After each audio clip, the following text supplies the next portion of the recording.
Hello friend, welcome back to my YouTube channel. My name is Amit Verma. आज के इस video में हम पढ़ेंगे क्लास 11 का चैप्टर नंबर 4 जनरल एंट्री का क्वेश्चन नंबर 21 और 22।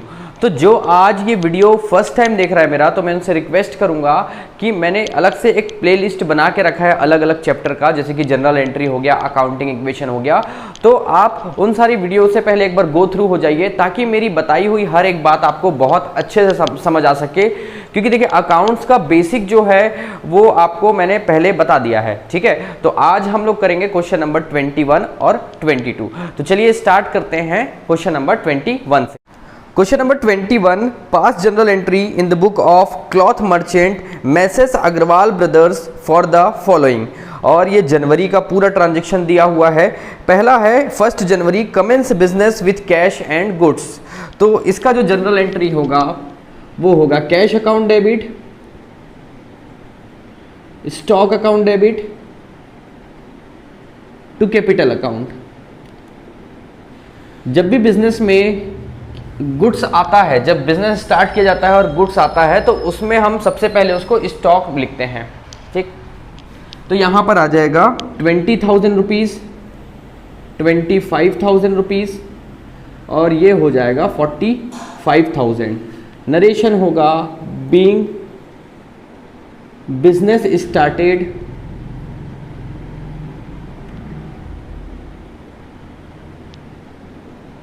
With goods and cash. उसके बाद 4 जनवरी को है cash deposit in the bank. Cash bank में डिपॉजिट करेंगे तो कैश हमारे पास से जाएगा और बैंक हो जाएगा डेबिट। तो इसका जो जनरल एंट्री होगा bank account debit to cash account, ये हो जाएगा 10,000 रुपीज से डेबिट और कैश 10,000 चले जाएगा। नरेशन होगा being cash deposit into bank. उसके बाद 6 जनवरी को bought typewriter from Sohan and payment made by cheque. देखिए, ये मैसेस अग्रवाल जो है ये क्लॉथ मर्चेंट है, मतलब कि कपड़े के व्यापारी हैं। ये अपने बिजनेस के लिए, बिजनेस में यूज करने के लिए टाइपराइटर परचेस कर रहे हैं, और इनके लिए ये टाइपराइटर क्या कहलाएगा? एसेट कहलाएगा। तो एसेट्स बिजनेस में आ रहा है, तो जब एसेट्स बिजनेस में आता है तो हम उसको डेबिट करते हैं। तो यहां पर होगा टाइपराइटर अकाउंट डेबिट, और यहां पर जो पेमेंट है चेक के द्वारा किया गया है तो टू बैंक आएगा। 6 January typewriter account debit to bank 12,000 rupees, 12,000 rupees. उसके बाद है 13 जनवरी को चेक रिसीव फ्रॉम रमेश। उसके बाद आगे देखना, चेक 15 तारीख को cheque of Ramesh deposit in the bank. ध्यान से समझना इसको। देखिए, 13 तारीख को क्या हो रहा है? 13 तारीख को चेक रिसीव हो रहा है। कितने का? 2,000 रुपए का। चेक हम क्या किए? पहले रिसीव किए, उसके बाद उसको बैंक में जाकर जमा कर रहे हैं। तो बैंक में कितने तारीख को जमा किया गया? 15 तारीख को। तो डिपॉजिट चेक 2,000 रुपए का 15 तारीख को। तो ये दोनों जो इवेंट हैं वो अलग अलग दिन हुए हैं। एक दिन हमको चेक मिला, चेक को वो 2 दिन रखे, फिर 15 तारीख को जमा किए। तो इसकी 2 एंट्री होगी। पहला एंट्री जो होगा वो होगा कैश अकाउंट डेबिट। देखिए यहां पर देखिएगा, cash account debit to Ramesh, ये एंट्री होगा, ठीक है। यहां लिख देता हूं इसको मैं, ये 13 तारीख का, 13 जनवरी। इसका नरेशन ये बीइंग एसेट परचेज होगा। यहां पर होगा cash account debit to Ramesh account 2,000 rupees, 2,000 rupees. Narration होगा बीइंग चेक रिसीव, ठीक है। ये चेक रिसीव की एंट्री है cash account debit to Ramesh. देखिए ऐसा इसलिए किया जा रहा है क्योंकि जो चेक होता है वो एक प्रकार से in the form of cash होता है, ये हम मानते हैं और उसको इस तरीके से हम इसकी जनरल एंट्री करते हैं। उसके बाद 15 तारीख को डिपॉजिट हो रहा है और डिपॉजिट होगा तो इसको हम लिखेंगे bank account debit to cash, cash को क्रेडिट कर देते हैं 2000 रुपए से। तो 15 तारीख को इसकी जो जनरल एंट्री होगी वो होगी bank account debit to cash और नरेशन होगा being cheque deposit into bank. Cheque deposit हो गया बैंक में, कितने का? 2000 रुपए का। अब देखना इन दोनों एंट्री का मेन क्या होता है। देखिए यहां पर कैश अकाउंट डेबिट हो रहा था और सेकेंड एंट्री में जब हम चेक को डिपॉजिट किए, रिसीव हुआ तो ये एंट्री किए और जैसे ही डिपॉजिट किए तो हम ये एंट्री किए जिसमें कि कैश को क्रेडिट कर दिए। अल्टीमेटली देखा जाए तो यहाँ पर कैश डेबिट था और ये कैश डेबिट और ये कैश क्रेडिट आपस में दोनों एंट्री कैंसिल हो जाएंगे, कैश डेबिट और क्रेडिट। तो बचा क्या? Bank account debit to Ramesh. ठीक है, bank account debit to Ramesh. मान के चलिए 13 तारीख को ही चेक रिसीव होता और उसी दिन डिपॉजिट होता, उसी दिन डिपॉजिट होता तो सिर्फ एक एंट्री होता, उसको हम लिखते bank account debit to Ramesh, ये एंट्री होती। ठीक है, लेकिन ये रिसीव हो रहा है 13 को और 15 तारीख को डिपॉजिट हो रहा है, इस वजह से इसको दो एंट्री करना पड़ा। और दोनों एंट्री को अगर आप कंपाउंड करके देखेंगे तो आपको पता चलेगा कि bank account debit to Ramesh account बन रहा है ये। ठीक है, और एक साथ रिसीव होता और डिपॉजिट होता तो ये एंट्री होती। उसके बाद आगे देखिए 18 जनवरी को गुड्स परचेज फ्रॉम किशोर, किशोर से गुड्स परचेज किया गया है और कैसा? क्रेडिट में किया गया है, कितने का? 3000 रुपए का। तो यहाँ पर 18 जनवरी को लिखेंगे हम purchase account debit, purchase account debit to Kishore account. ये है अमाउंट 3000 रुपीज। अब उसके बाद 20 तारीख को 20 जनवरी, देखिए 20 जनवरी को क्या हो रहा है? Cheque of Ramesh dishonour by bank, bank उसको डिसऑनर कर दिया। मतलब कि आप समझना ध्यान से, हमको चेक मिला रमेश से, हम क्या किए? उसको 13 तारीख को रखे हुए थे अपने पास, 15 तारीख को जाकर हम बैंक में डिपॉजिट किए।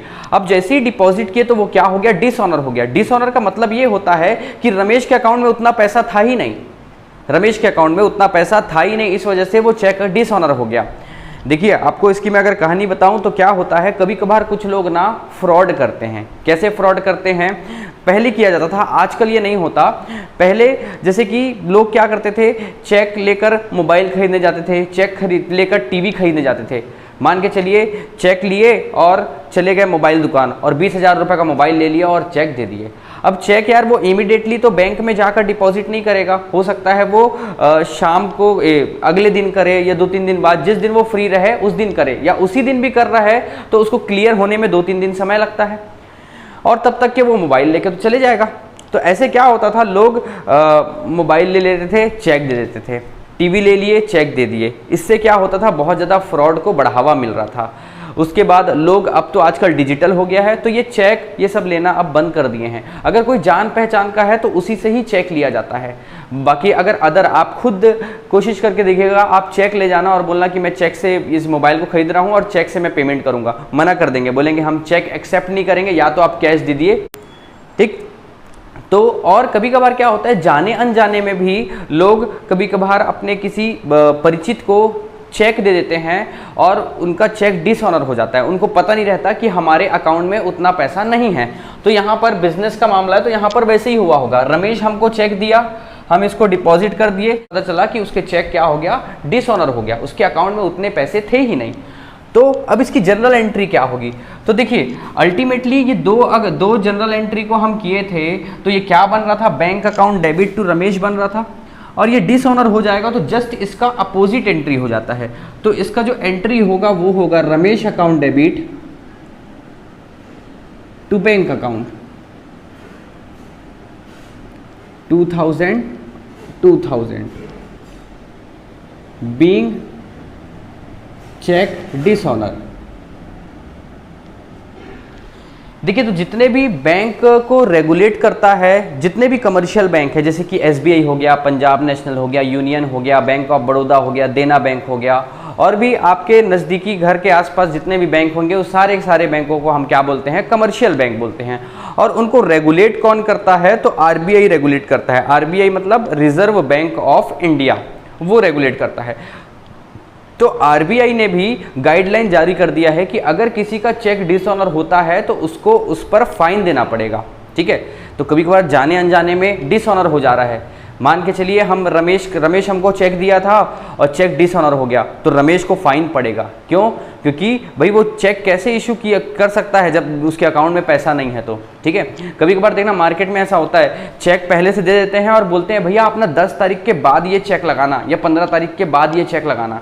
ऐसा इसलिए बोलते हैं, चेक अभी दे दिए हैं, अभी पैसा तो नहीं है अकाउंट में, 10 तारीख के पहले आ जाएगा, उसके बाद आप 10 तारीख को लगाना, ताकि वो डिसऑनर ना हो जाए।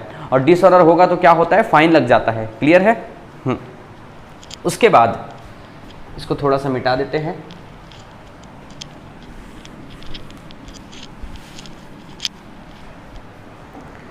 उसके बाद है 22 जनवरी। 22 जनवरी को है गुड्स सोल्ड टू हरी। हरी को सामान बेचा गया है क्रेडिट में, तो यहां पर आ जाएगा Hari account debit to sale account. Narration होगा being goods sold on credit. ये अमाउंट है 2500 रुपीज़, 2500 रुपीज़। उसके बाद cash receive from Hari for full settlement 2380 rupees. देखिए, हरी को हम 2500 रुपये का सामान बेचे और वो 25 तारीख को 22 जनवरी को सामान बेचे थे, 25 तारीख को वो हमको पैसा दे रहा है और 2380 रुपये दे रहा है फुल सेटलमेंट में। इसका मतलब ये है कि हम उसको डिस्काउंट अलाउ किए हैं। एंट्री होगा कैश अकाउंट डेबिट, कैश आया, डिस्काउंट हम दिए हैं इसलिए डिस्काउंट अकाउंट डेबिट, और टू हरी अकाउंट। तो हरी अकाउंट में कितना आएगा? 2500 रुपये। कैश कितना आया है? 2380। डिस्काउंट कितना दिए हैं? तो 120 रुपये दिए हैं। नरेशन होगा being cash receive from Hari. उसके बाद लास्ट जनरल एंट्री है paid sundry expense by cash ₹500 and by cheque 300 rupees. देखिए, सन्ड्री एक्सपेंस का मतलब ये होता है कि हमारे जो छोटे मोटे खर्चे होते हैं बिजनेस में, जैसे कि भाई चाय नाश्ता का खर्चा हो गया, रिक्शा वाला कुछ सामान लेके आ रहा है तो उसके खर्चे हो गए, और कोई भी छोटे मोटे जो ऑफिस में खर्चे होते हैं वो सारे को हम क्या बोलते हैं? सन्ड्री एक्सपेंस, विविध व्यय हिंदी में। तो ये कितना रुपए है? तो कैश में 500 रुपये गया है और चेक के माध्यम से 300 रुपये गया है। तो जो इसकी जनरल एंट्री होगी वो होगी, तारीख क्या है? तारीख है 30 तारीख, 30 जनवरी को sundry expense account debit, sundry expense account debit to cash, ये 500 रुपये कैश से हुआ है, टू कैश, और टू बैंक चेक से हुआ है 300 रुपये। तो टोटल कितना खर्चा हुआ है सन्ड्री एक्सपेंस का? 800 रुपीज़। नरेशन लिखेंगे being sundry expenses, sundry expense हुआ है। ठीक है, तो मुझे उम्मीद है आप समझ गए होंगे ये क्वेश्चन कैसे बनाना है। तो सबसे इम्पॉर्टेंट बात इस जनरल एंट्री में ये था आपका चेक रिसीव और डिपॉजिट। जब रिसीव और डिपॉजिट एक ही दिन होगा तो एक एंट्री होगा bank account debit to Ramesh, और अगर अलग अलग दिन हो रहा है, जैसे यहाँ पर 13 तारीख को रिसीव हो रहा था तो हम क्या किए? Cash account debit to Ramesh किए। उसके बाद 15 तारीख को उसी को हम क्या कर रहे थे? Bank account debit to Ramesh. तो ये सीखे कि एक ही दिन अगर रिसीव और डिपॉजिट होगा तो एक जनरल एंट्री, और रिसीव अलग दिन हो, रिसीव और डिपॉजिट दोनों अलग अलग दिन हो रहे हैं तो उसके 2 जनरल एंट्री होंगे, और डिसऑनर का जस्ट अपोजिट उसका एंट्री हो जाता है। ठीक है, तो चलिए आगे बढ़ते हैं।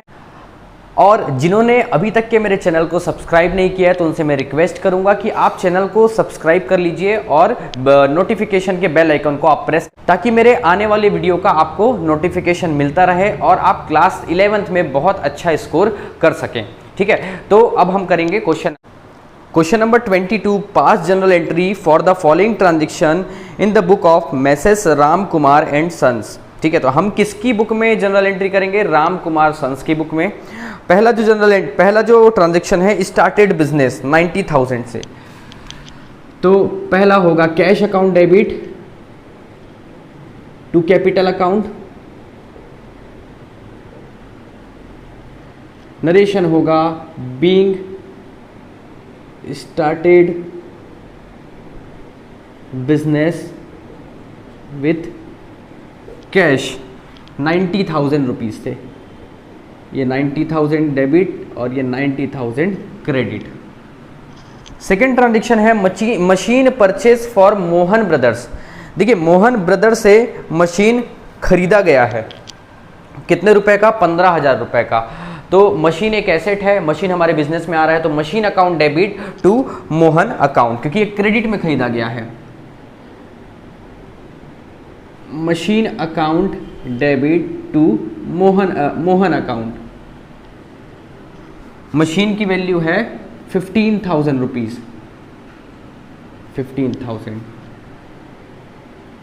Being machine purchase. उसके बाद थर्ड है carriage paid on bring the machine. देखिए मशीन को लाने के लिए कैरियज पे किया गया है। इस जनरल एंट्री को आप ध्यान से समझना। इसका जनरल एंट्री जो होगा वो होगा machine account debit to cash account 150 narration होगा being carriage paid on machine. देखिए आपके मन में ये चल रहा होगा कि machine account debit to cash के बजाय यहाँ पर होना चाहिए carriage account debit to cash. Machine थोड़ी ना आ रहा है 150 रुपये में, तो बात को समझना आप, ठीक है। एग्जाम्पल लेता हूँ, जैसे कि आप अगर टीवी खरीद रहे हो, आप टीवी खरीदे कितने का? 15,000 रुपये का, और उसमें ट्रांसपोर्ट लगा, आपके घर तक के आने में वो लगा 1,000 रुपये ट्रांसपोर्ट का खर्चा लगा, तो टोटल कितना हो गया? 16,000। अगर मैं अकाउंटिंग भाषा में आपसे अगर पूछूंगा कि आपको टीवी कितने रुपए का पड़ा, तो आप बोलोगे 16 रुपए, ना कि आप बोलोगे 15,000 रुपए। इसमें ट्रांसपोर्टेशन को इंक्लूड किया जाता है। और एग्जांपल लेते हैं, आप लिए हो एसी है 50,000 रुपए का, और आपके घर आ गया और इंस्टॉल करने वाला उसको 2,000 रुपए लिया, तो यहाँ पर इंस्टॉलेशन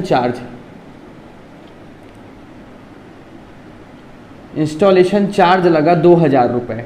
अगर आपसे मैं पूछूं आपका एसी कितने का आया, तो आप बोलोगे 52,000 रुपए का, जिसमें कि 2,000 रुपए का क्या है? इंस्टॉलेशन है। देखिए आजकल ऐसा नहीं होता कि इंस्टॉलेशन अलग से दिया जाए। देखिए क्या होता है, एसी जैसे कि 50,000 रुपए का है ना, तो आप 50,000 रुपए में आपके वो घर आएगा और वो बंदा लगा कर भी जाएगा। इसका मतलब क्या है? इंस्टॉलेशन का भी पैसा उसमें पहले से इंक्लूड रहता है, ठीक है। तो यहाँ पर क्या हो रहा है, वो मशीन को 15,000 रुपए में खरीदा गया है, और मशीन को ऑफिस तक के लाने में कितना रुपए लगा है? 150 रुपए लगा है। जब तक कि वो मशीन पूरा का पूरा ट्रांसपोर्ट, इंस्टॉलेशन, सारी चीजें इंक्लूड नहीं हो जाती है ना, ये जो वो उसमें मशीन को लाने में लगता है, वो सारा जो वैल्यू होता है वो मशीन के कॉस्ट में इंक्लूड होता है, ठीक है। आगे हम एक चैप्टर पढ़ेंगे डेप्रीशिएशन। इसमें हम देखेंगे कि मशीन, मान के चलिए हम मशीन खरीदे हैं 10,000 रुपीज़ का, उसमें ट्रांसपोर्ट लगा है 2,000 रुपये, और उसको इंस्टॉल करने में लगा है 1,000 रुपीज़। तो मशीन की कीमत कितनी हुई? तो मशीन की कीमत आप बोलोगे कि वो उसकी 13,000 रुपये है, ठीक। तो यहां पर हम क्या किए, machine account debit to Mohan 15,000 की मशीन हुई, और उसी मशीन को लाने के लिए कितना रुपए खर्चा किया गया? 150 रुपए खर्चा किया।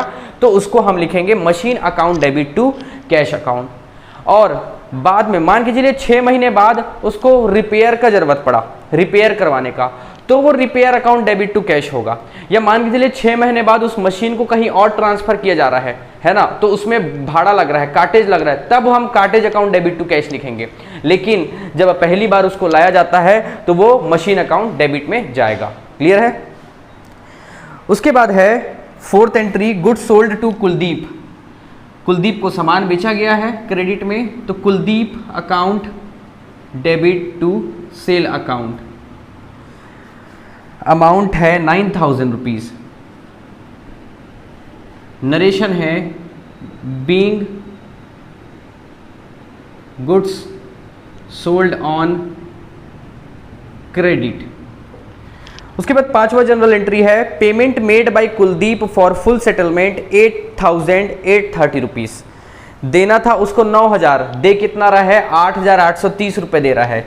तो हम डिस्काउंट अलाउ किए हैं, कैश अकाउंट डेबिट ये 8,830 रुपए और डिस्काउंट अकाउंट डेबिट ये कितना हो जाएगा 70,900 170 रुपए, 170 रुपए डिस्काउंट दिया जा रहा है। और टू कुलदीप अकाउंट यह आ जाएगा 9,000 रुपीज। नरेशन होगा बीइंग कैश रिसीव, या आगे आप लिख सकते हैं cash receive from Kuldeep.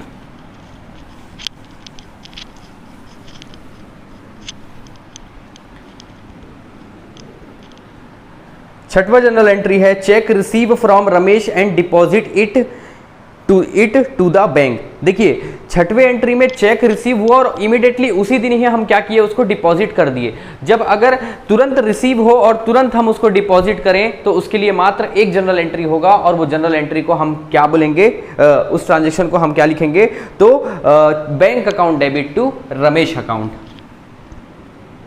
Bank account debit to Ramesh account. ये है 5,000 रुपीज। नरेशन होगा being cheque deposit into bank.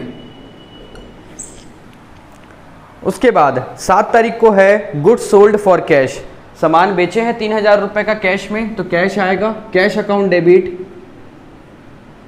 To sale account 3,000। Being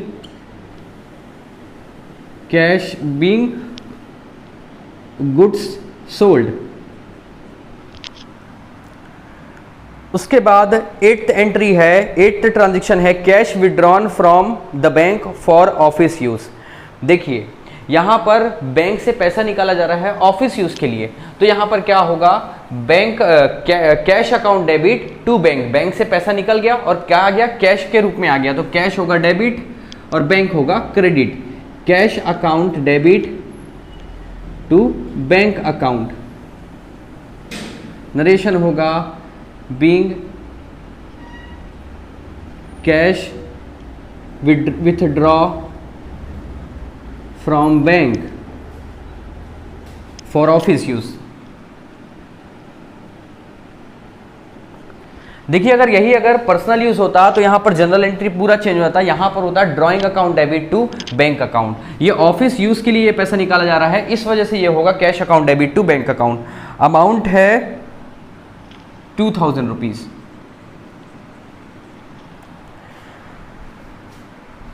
उसके बाद 9th एंट्री है salary paid by cheque 50 rupees, salary paid by cheque 300 rupees. 300 रुपये का salary पे किया गया है चेक से, तो इसकी जो जनरल एंट्री होगी वो होगा salary account debit to bank account. Narration होगा बीइंग सैलरी पेड, ये 300 ये 300। उसके बाद 10th एंट्री है interest receive for cash 50 rupees, मतलब कि इंटरेस्ट रिसीव हुआ है 50 रुपए का, तो यहां पर लिखेंगे cash account debit to interest 50 rupees 50 rupees. Narration होगा बीइंग इंटरेस्ट रिसीव। ठीक है, तो आपको दोनों क्वेश्चन बहुत अच्छे से समझ आ गया होगा। मिलते हैं हम नेक्स्ट वीडियो में, तब तक के लिए आप बने रहिए अमित वर्मा चैनल में। Thank you.